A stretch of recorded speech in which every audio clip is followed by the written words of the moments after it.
আসসালামু আলাইকুম। এটিএন বাংলা সংবাদে সবাইকে স্বাগত জানাচ্ছি। আমি নাইম ফাথুম মুবিন। শুরুতে বিআরবি কেবলস সংবাদ শিরোনাম। বৃহস্পতিবার থেকে শিথিল হতে যাচ্ছে লকডাউন, চালু হচ্ছে গণপরিবহন ও শপিং মল। শুক্রবার থেকে রাজধানীতে কোরবানির পশুর হাট। দেশে একদিনে করোনা শনাক্তের রেকর্ড 13,768 জন, মৃতের সংখ্যা আরও 220।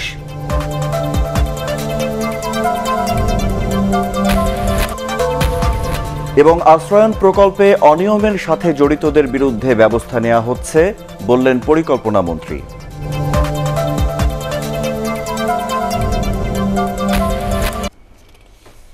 শুনছিলেন বিআরবি কেবলস সংবাদ শিরোনাম। এবারে বিস্তারিত। বৃহস্পতিবার থেকে শিথিল হতে যাচ্ছে চলমান বিধিনিষেধ। কার্যকর থাকবে 22শে জুলাই পর্যন্ত।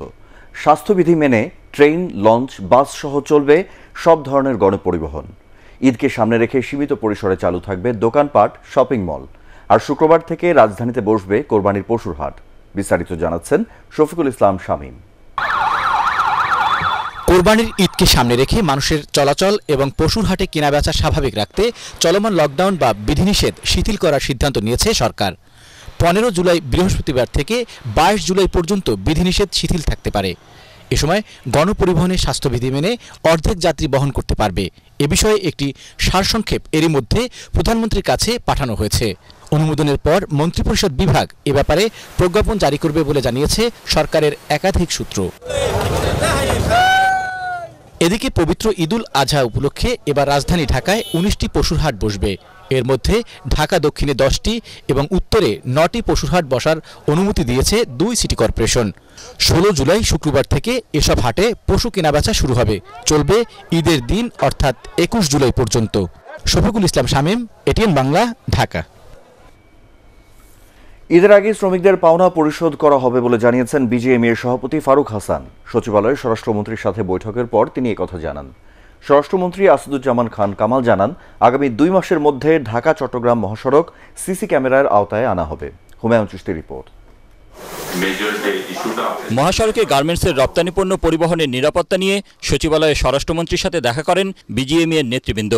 এ সময় পণ্যবাহী প্রতিটি গাড়ির গতিবিধি নিয়ন্ত্রণে জিপিআরএস ট্র্যাকিং সিস্টেম চালু বাধ্যতামূলক করার সিদ্ধান্ত নেওয়া হয়। স্বরাষ্ট্রমন্ত্রী জানান, শিগগিরই ঢাকা চট্টগ্রাম মহাসড়কের 252 কিলোমিটার ক্লোজ সার্কিট ক্যামেরার আওতায় আনা হবে। যে কোনো রপ্তানি পণ্য পরিবহনে পুলিশের একটি ফোকাল পয়েন্ট প্রস্তুত থাকবে বলেও জানান তিনি। গাড়িতে ট্র্যাকিং সিস্টেমটা এখন ম্যান্ডেটরি আমরা বলে দিয়েছি যে আমাদের হাইওয়ে পুলিশ কোনো কাভার্ড ব্যান্ড ট্র্যাকিং সিস্টেম না থাকলে তাকে আর হাইওয়েতে উঠতে দেবে না। ডকুমেন্টগুলো যেন পণ্যবাহী ট্রাকের থাকে এবং পুলিশ যেন দূরের থেকে সেটা বুঝতে পারে সেটা এক্সপোর্টের জন্য যাচ্ছে। ঢাকা থেকে চট্টগ্রাম পর্যন্ত ক্যামেরার আওতায় নিয়ে আসছে। আশা করছি 2 মাসের মধ্যেই এটা ব্যবস্থা করতে পারবো। এটা হলে অধিকাংশেই এই রাহাজানি বলেন, এই ধরনের লুটপাট বলেন, এগুলো বন্ধ হয়ে যাবে। বৈঠক শেষে বিজিএমইএ সভাপতি সাংবাদিকদের জানান, ঈদের আগেই শ্রমিকদের বকেয়া পাওনা বুঝিয়ে দেওয়া হবে। শ্রমিকদের যে বেতন ভাতা দিয়ে যেগুলো বকেয়া আছে সেগুলো আমরা ঈদের আগে পরিশোধ করা আমরা সম্পূর্ণভাবে আমরা। ঈদে গার্মেন্টস কর্মীদের ছুটি ও পরবর্তীতে কারখানা খোলার বিষয়ে সরকারের সিদ্ধান্ত অনুযায়ী ব্যবস্থা নেওয়া হবে বলেও জানান তিনি। সরকার যেভাবে ছুটির ঘোষণা দিবে। হুমায়ুন চিশতি, এটিএন বাংলা, ঢাকা। করে আমাদের ফ্যাক্টরি। সর্বাত্মক লকডাউনের 12তম দিনেও রাজধানীর সড়কে ছিল ব্যক্তিগত গাড়ির জট ও মানুষের ভিড়। বিশেষজ্ঞরা বলছেন, এ ধরনের বিধিনিষেধে শুধু আর্থিক ক্ষতি ও মানুষের ভোগান্তি বাড়াবে, এতে করোনা নিয়ন্ত্রণে কাঙ্ক্ষিত সুফল মিলবে না। মাহবুব কবির চপলের রিপোর্ট। এই দৃশ্য দেখে মনে হবে শুধু গণপরিবহনেই লকডাউন চলছে। ব্যক্তিগত গাড়ির চাপে যানজট বিভিন্ন সড়কে। 1 জুলাই সর্বাত্মক লকডাউন শুরুর দিনে রাজধানীর যে চিত্র ছিল, মাত্র 12 দিনেই তার আকাশ পাতাল পার্থক্য। বাসের সারি না থাকলেও আছে প্রাইভেট কারের সারি। একই শহরে 2 নীতিতে ক্ষুব্ধ সাধারণ মানুষ। গণপরিবহন চলতেছে না, প্রাইভেট চলতেছে, যা মামু খালুরা আছে তাদের স্টিকার লাগাই গাড়ি চলতেছে, এটা তো ঠিক না। আমার তো মনে হয় লকডাউন ছেড়ে দিছে। এত গাড়ি, মানুষের পকেটে পয়সা নাই, কাজকর্ম নাই, কি করে খাবে তারা? বাধ্যতামূলক থেকে বাড়তে, ঘরে মনে হচ্ছে রাস্তা মরা ভালো। সড়কে অবাধে প্রাইভেট কার চললেও বিভিন্ন স্থানে বাধার মুখে পড়েন মোটরসাইকেল চালকরা। ভ্যাকসিন নিতে আসা লোকজনও হয়রানির মুখে পড়েন কোথাও কোথাও। ভ্যাকসিন দিতে আসছি, বাড়িতে যাওয়ার সময় ধরছে, কি জন্য ধরছে এখন জানে। হাজার হাজার গাড়ি চলতেছে, অথচ এই যত দোষ নন্দঘোষ। বড় লোকের গাড়ি করে খুব সরে জলি গাছ দেয়, আমার গরিবের গাড়ি বাড়ি করলে ধরিয়া কেস করে। এ ধরনের লকডাউনে কাঙ্ক্ষিত সুফল পাওয়া যাবে না বলে মনে করছেন জনস্বাস্থ্য বিশেষজ্ঞরা। লকডাউনের নামে সীমিত চলাচলের উপর নিয়ন্ত্রণের কার্যকারিতা তেমন থাকবে না। ঘরে খাবার পৌঁছে দেওয়া, মাস্ক পৌঁছে দেওয়া, পরীক্ষার বন্দোবস্ত করা এবং বের হলে ভ্যাকসিন দেওয়া, এই চারটি ছাড়া লকডাউন বলেন, শাটডাউন বলেন, এমনকি যদি এটাকে কারফিউ বলা হয়, কোনোই অর্থ বহন করে না যদি এই চারটি শর্ত পূরণ করা না হয়। সত্যিকারের লকডাউন সহ কিছু কার্যকর ব্যবস্থা নিয়ে করোনার ভয়াবহতা নিয়ন্ত্রণে এনেছে পার্শ্ববর্তী দেশ ভারত। দীর্ঘমেয়াদে সঠিক লকডাউন আর স্বাস্থ্যবিধি মেনে চলায় করোনা অনেকটাই নিয়ন্ত্রণে এনেছে ইউরোপের বিভিন্ন দেশ। কিন্তু বাংলাদেশে জীবন আর জীবিকার সমন্বয়ের কথা বলে বারবার লকডাউন শিথিল করা হচ্ছে, ফলে সংক্রমণের হার আরও দীর্ঘ হতে পারে বলে আশঙ্কা করছেন বিশেষজ্ঞরা। মাহবুব কবির চপল, এটিএন বাংলা, ঢাকা। দেশে করোনায় অব্যাহত রয়েছে মৃত্যু ও শনাক্তের ঊর্ধ্বগতি। সর্বশেষ 24 ঘন্টায় শনাক্ত হয়েছেন রেকর্ড 13,768 জন, মারা গেছেন 220 জন। বিশেষজ্ঞরা বলছেন সংক্রমণ বেড়ে যাওয়ায় করোনা রোগীদের চিকিৎসা দিতে হাসপাতালগুলোকে হিমশিম খেতে হচ্ছে। ঈদকে কেন্দ্র করে মানুষের চলাচল নিয়ন্ত্রণ করতে না গেলে মৃত্যু ও সংক্রমণের হার আরও বাড়ার আশঙ্কা তাদের। আপেল মাহমুদের রিপোর্ট। করোনা ভাইরাস মহামারীতে দেশে একদিনে শনাক্ত রোগীর সংখ্যা এক লাফে 13,500-এর ঘর ছাড়িয়ে গেল। স্বাস্থ্য অধিদপ্তর জানিয়েছে, বিগত 24 ঘন্টায় দেশে 44,000 নমুনা পরীক্ষা করে রেকর্ড 13,768 জনের করোনা ভাইরাসের সংক্রমণ ধরা পড়েছে। মৃত্যু হয়েছে আরও 220 জনের। ভাইরাস নিয়ন্ত্রণে গত 1 জুলাই থেকে সারা দেশে সর্বাত্মক লকডাউনের বিধিনিষেধ চলছে, কিন্তু এর মধ্যেই ধারাবাহিকভাবে বেড়ে চলেছে শনাক্ত ও মৃত্যুর সংখ্যা। আর আমাদের সবচেয়ে বড় হাতিয়ার ছিল সেটা মাস্ক পরে যদি আমরা ঘুরে বেড়াতাম, কাজ করতাম, তাহলে কিন্তু সংক্রমণ আমরা অনেকটা কমাতে পারতাম। জেলা উপজেলা পর্যায়ে যারা রোগে আক্রান্ত হয়েছেন, ওখানকার ডাক্তাররা আসলে হিমশিম খাচ্ছেন। কত রোগী তারা দেখবেন, কত রোগীকে তারা জায়গা দেবেন, কোনোটাই তারা করতে পারছেন না। স্বভাবত কারণেই সেই রোগীগুলো ঢাকাতে চলে আসছে। ঢাকাতে এসেও আপনি দেখেছেন যে আমাদের ঢাকাতে কোনো জায়গায় খালি নেই। একদিনে কেবল ঢাকা বিভাগে 6,413 জন নতুন রোগী শনাক্ত হয়েছে, আর মোট মৃত্যুর 64 জনে ঢাকা বিভাগের বাসিন্দা। খুলনা বিভাগে মৃত্যু হয়েছে 55 জনের। একদিনে সুস্থ হয়েছেন আরও 7,020 জন। Apel Mahmud, ATN Bangla, Dhaka. Corona virus প্রতিরোধে রাজধানী সহ সারা দেশে আগামীকাল থেকে আবারও শুরু হচ্ছে গণটিকাদান কর্মসূচি। এদিন থেকে সিটি কর্পোরেশন এলাকায় দেয়া হবে যুক্তরাষ্ট্রের তৈরি মডার্না টিকা, আর জেলা এবং উপজেলা পর্যায়ে দেয়া হবে চীনের তৈরি সিনোফার্মের করোনা টিকা। এছাড়াও ঢাকার 7টি হাসপাতালে চালু থাকবে প্রবাসী কর্মীদের ফাইজারের টিকা দেয়া। স্বাস্থ্য অধিদপ্তরের টিকা কার্যক্রমের পরিচালক ডাক্তার শামসুল হক জানিয়েছেন, এবার দ্বিতীয় ডোজ হাতে রেখেই দেয়া হবে করোনার প্রথম ডোজ। রাজধানীর তেজগাঁও জেলা ইপিআই সংরক্ষণাগার থেকে দেশের বিভিন্ন প্রান্তে সোমবার পৌঁছানো হয়েছে করোনা টিকা। আমরা দেশের সকল জেলা এবং উপজেলায় সিনোফার্ম দিয়ে দিয়েছি এবং সেখানে শুরু হয়ে গিয়েছে। আজকে থেকে ইনশাল্লাহ শুরু হবে। যদি 2-1টা কেন্দ্র আজকে না পারে তারা কালকে করবে, কিন্তু আমরা অনবোর্ড করে দিয়েছি। আর যেসব সিটি কর্পোরেশনে এর আগে সিনোফার্ম ছিল তারাও আজকে শেষ করে দেবে, তারাও আগামীকালকে থেকে মডার্নায় চলে যাবে। অন্য প্রসঙ্গ, নারায়ণগঞ্জের 2500 ও মদনপুরের জঙ্গি আস্তানা থেকে 90 জেএমবির 2 সদস্যকে গ্রেপ্তার করেছে পুলিশের counter terrorism and transnational crime unit. ঘটনাস্থল থেকে উদ্ধার করা হয়েছে 3টি বোমা এবং বিপুল পরিমাণ বিস্ফোরক দ্রব্য। দীর্ঘদিন ধরে এ চক্রটি নাশকতা চালানোর জন্য শক্তিশালী বোমা তৈরি করে আসছিল বলে জানিয়েছেন কাউন্টার টেরোরিজম ইউনিটের প্রধান আসাদুজ্জামান। তার মসজিদের পার্শ্ববর্তী একটি বাসায় থাকতো এবং সেই বাসাতে বসেই সে তার অন্যান্য সদস্যদের অফলাইনে এবং অনলাইনে এই বোমা তৈরির প্রশিক্ষণ দিত এবং সে এই 90 জেএমবির সামরিক শাখার একজন গুরুত্বপূর্ণ সদস্য। সে নিজে বোমা তৈরি করে, আইডি তৈরি করে এবং সে তার সদস্যদের বোমা তৈরির প্রশিক্ষণ দেয়। আশ্রয়ণ প্রকল্পে অনিয়মের সাথে জড়িতদের বিরুদ্ধে দ্রুত আইন অনুযায়ী ব্যবস্থা নেওয়া হবে বলে জানিয়েছেন পরিকল্পনা মন্ত্রী এম এ মান্নান। এটিএন বাংলার নিয়মিত আলোচনা অনুষ্ঠান মুক্ত মতে অংশ নিয়ে তিনি একথা জানান। অনুষ্ঠানে ডিবেট ফর ডেমোক্রেসির চেয়ারম্যান হাসান আহমেদ চৌধুরী কিরণ বলেন, প্রধানমন্ত্রীর প্রশংসনীয় এই উদ্যোগকে যারা প্রশ্নবিদ্ধ করেছে তাদের দ্রুত বিচারের আওতায় আনা উচিত। আদ্দিন সজীবের রিপোর্ট। দেশে একজন মানুষও আর গৃহহীন থাকবে না, এটি কেবল কথায় নয়, বাস্তবে রূপ দিয়ে গোটা পৃথিবীতে প্রশংসিত হয়েছেন প্রধানমন্ত্রী শেখ হাসিনা। কিন্তু প্রধানমন্ত্রীর উপহারের ঘর নিয়েও অনিয়মের অভিযোগ উঠেছে দেশের বিভিন্ন প্রান্তে। কোথাও ঘরে ফাটল ধরেছে, কোথাও আবার পিলার ধসে পড়েছে, এমনকি হস্তান্তরের আগেই খুলে পড়েছে ঘরের জানালাও, আবার কোথাও ঘরের দেয়ালে একটু ধরলে খসে পড়ছে পলেস্তারা। এটিএন বাংলার মুক্তমত অনুষ্ঠানে অংশ নিয়ে পরিকল্পনা মন্ত্রী এম এ মান্নান জানান, প্রধানমন্ত্রীর প্রকল্পে যারা অনিয়ম করেছে তাদের বিরুদ্ধে তদন্ত করা হচ্ছে। বাস্তবায়ন, পরিবীক্ষণ, মূল্যায়ন বিশাল দায়িত্ব। তারা যাবে, দেখবে এবং তারা অবশ্যই নিরপেক্ষ নির্মোহ রিপোর্ট দিবে এবং সেই রিপোর্ট পাওয়ার পরে আমরা আইন অনুযায়ী ত্বরিত ব্যবস্থা নিব, আপনাদের সঙ্গে শেয়ার করব, এই ওয়াদা আপনাদেরকে করছি আজকে।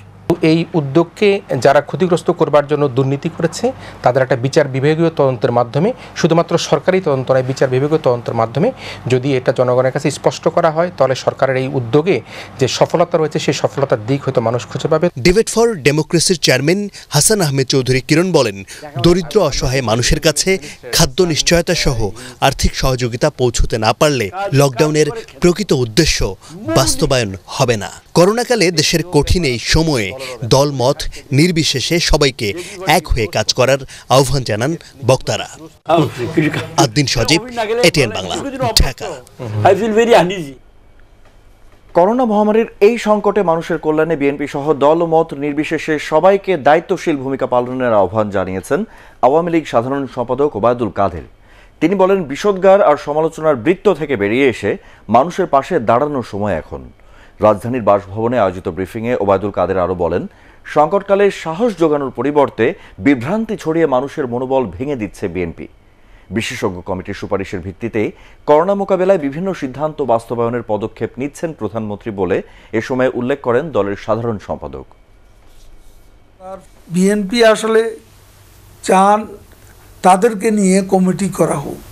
এই করোনাকালে এ ধরনের রেওয়াজ তো পৃথিবীর কোথাও নেই, বাংলাদেশে কেন তারা এরকম উদ্ভট দাবি করছেন আমি জানি না। এখানে বিশেষজ্ঞ কমিটির প্রয়োজন। বিশেষজ্ঞরা কোনো দলের নয়, চিকিৎসা বিশেষজ্ঞ হিসাবে তারা নিরপেক্ষভাবে দায়িত্ব পালন করছেন, পরামর্শ দিচ্ছেন।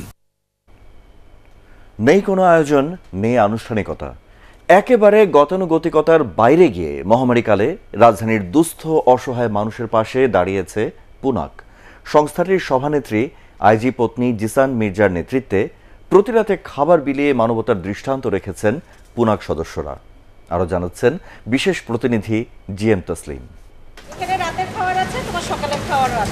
প্রতিরাতে এভাবেই বিভিন্ন জায়গায় ঘুরে অসহায় ও দরিদ্র মানুষকে খাবার পৌঁছে দেন পুলিশ নারী কল্যাণ সমিতির সভানেত্রী জিসান মির্জা। তার সাথে রয়েছেন আরও কয়েকজন সদস্য। নগরীর বিভিন্ন জায়গায় ঘুরে ঘুরে অসহায় মানুষের হাতে তুলে দেন বাসা রান্না করা খাবার। গভীর রাত পর্যন্ত রাজধানীর কমলাপুর, রাজারবাগ, শাহজাহানপুর, গুলিস্তান, ঢাকা বিশ্ববিদ্যালয়, বাংলা মোটর, মিরপুর, উত্তরাসহ যেখানেই অসহায় মানুষ পেয়েছেন তাদের হাতে তুলে দিয়েছেন খাবার। করোনার এই মহামারীতে খেটে খাওয়া দিনমজুর মানুষ রয়েছে সবচেয়ে বেশি সংকটে। অনেকের দিন কাটছে অর্ধাহারে। আল্লাহর কাছে দোয়া করি আমরা খাবার পাইছি দুবেলা। খাওন টাউন সারাদিনও পাই নাই, যে এখন পাইলাম। কোনো ছাড় তো দিল না, এই যে কুড়িটির মালিক যে পুলিশ খাবারটা দেয় না, স্যার আমার রুহ দোয়া দিব। এসব সম্বলহীন অসহায় মানুষের পাশে দাঁড়াতে পেরে নিজেদেরকে কিছুটা হলেও ঋণ মুক্ত মনে হচ্ছে জানালেন পুনাক সদস্যরা। আমাদের সংগঠনের টাকা থেকে না, যার যার ব্যক্তিগত উদ্যোগে সবাই বাসা থেকে রান্না করে নিয়ে এসে আমরা এই খাবারগুলো দিচ্ছি। আমরা কিন্তু কোনো ধর্মবর্ণ দেখে দিচ্ছি না। সিকিউরিটি গার্ড থেকে শুরু করে যা যেখানে আছে, রিক্সাওয়ালা, ঘুমন্ত মানুষ, সবাইকেই দিচ্ছি এবং প্রত্যেক দিনই নতুন নতুন অভিজ্ঞতা হচ্ছে। পুনাকের এই সভানেত্রী জানান তাদের এই উদ্যোগ অব্যাহত থাকবে। রান্না করা খাবারের পাশাপাশি শুকনো খাবারও তারা বিতরণ করছেন। বিত্তবানদের এই মানবিক কাজে এগিয়ে আসার আহ্বান জানিয়ে পুনাকের এই নেত্রী বলেন, যার যার অবস্থান থেকে সাধ্যমতো অসহায় এসব মানুষের পাশে দাঁড়ালে কেউ অন্তত না খেয়ে থাকবে না।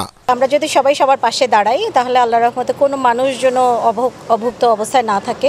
করোনার প্রকোপ থেকেও আমাদের যেরকম বাঁচতে হবে তেমনি যেন ক্ষুধার্ত কেউ না থাকে। সর্বাত্মক লকডাউন চলাকালীন পুনাকের কয়েকজন নেত্রীর ব্যতিক্রমী এই উদ্যোগকে অনেকেই দেখছেন ইতিবাচক দৃষ্টিতে। GM Taslim, ATN Bangla, Dhaka. Aedes মশা নিয়ন্ত্রণে অবহেলা করলে স্থাপনার মালিকদের বিরুদ্ধে কঠোর হতে মেয়রদের নির্দেশ দিয়েছেন স্থানীয় সরকার মন্ত্রী তাজুল ইসলাম। ডেঙ্গু নিয়ন্ত্রণে অনুষ্ঠিত সমন্বয় সভায় তিনি এ নির্দেশ দেন। ডেঙ্গু নিয়ন্ত্রণে অবহেলার পরিণতি ভয়াবহ হতে পারে বলে শঙ্কা প্রকাশ করা হয় সভা থেকে। সে তো এই মশা অন্যদেরকে কামড়াবে না, তাদেরকে বিট করার পর যে সে ইনফেক্টেড হবে। তো আপনার এমন কোনো অধিকার নাই। It is a crime, it is social crime. তো ক্রাইম করলে আপনি এখানে পানিশমেন্টের আওতায় আসবেন। এবারে আল আরাফা ইসলামী ব্যাংক অর্থ সংবাদ।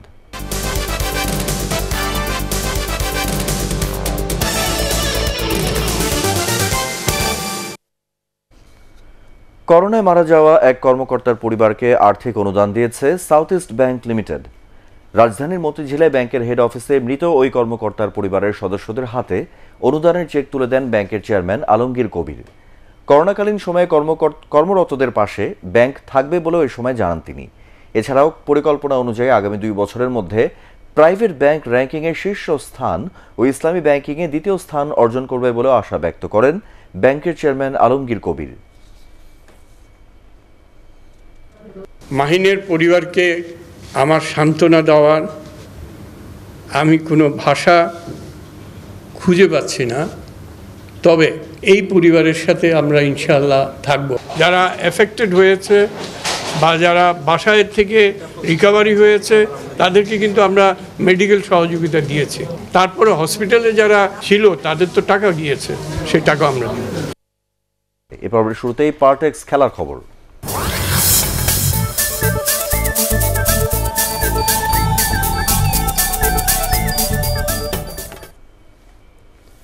জিম্বাবুয়ের বিপক্ষে 3 ম্যাচের ওয়ানডে সিরিজের জন্য অনুশীলন শুরু করেছে বাংলাদেশ ক্রিকেট দল। হারারেতে সিরিজের একমাত্র টেস্ট জয়ের পরদিনই ওয়ানডের প্রস্তুতিতে ব্যস্ত সময় কাটিয়েছে টাইগাররা। ইনজুরির কারণে টেস্ট খেলতে না পারলেও প্রথম ওয়ানডেতে থেকেই দলে ফিরতে পারেন অধিনায়ক তামিম ইকবাল।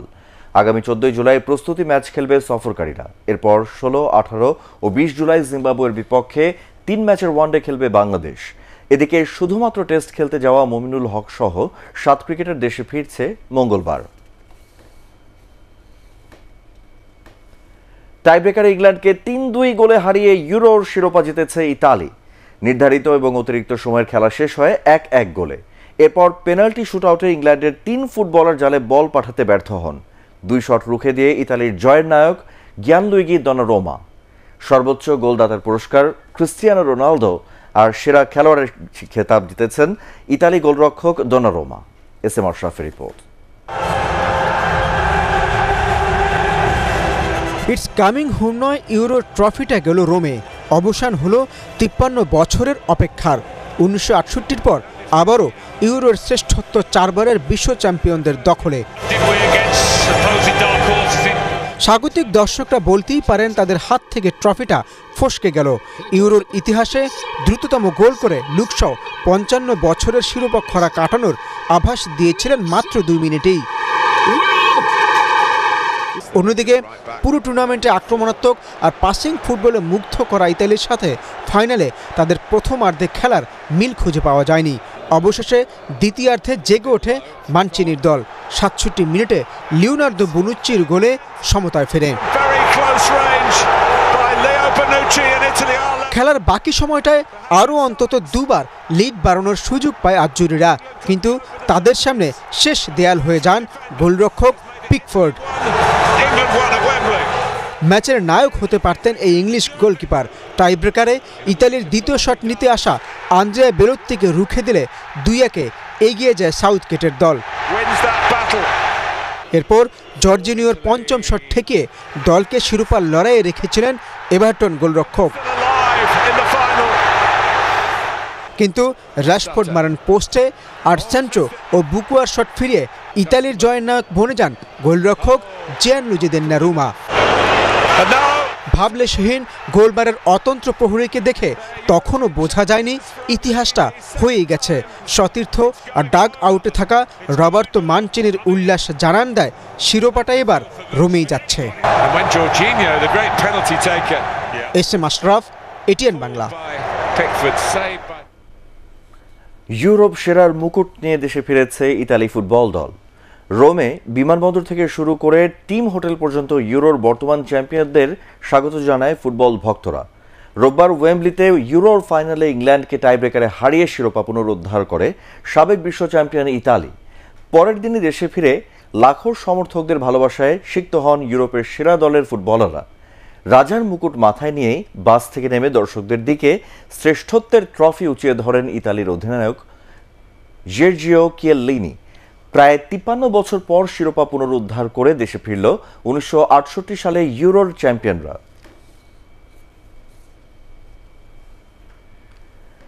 শেষ করার আগে বিআরবি কেবল সংবাদ শিরোনামগুলো এক নজরে আরেকবার। বৃহস্পতিবার থেকে শিথিল হতে যাচ্ছে লকডাউন, চালু হচ্ছে গণপরিবহন ও শপিং মল। শুক্রবার থেকে রাজধানীতে কোরবানির পশুর হাট। দেশে একদিনে করোনা শনাক্তের রেকর্ড 13,768 জন, মৃতের সংখ্যা আরও 220।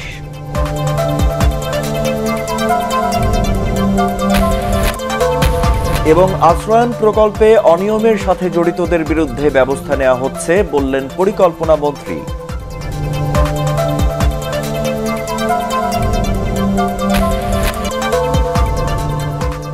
পরবর্তী সংবাদ দেখার আমন্ত্রণ জানিয়ে এখনকার মতো শেষ করছি। করোনা ভাইরাস থেকে নিজেকে সুরক্ষিত রাখতে মাস্ক পরুন, বারবার হাত পরিষ্কার করুন। এটিএন বাংলার সংবাদ ইউটিউবে দেখতে ব্রাউজ করুন youtube/ATN Bangla News। ধন্যবাদ।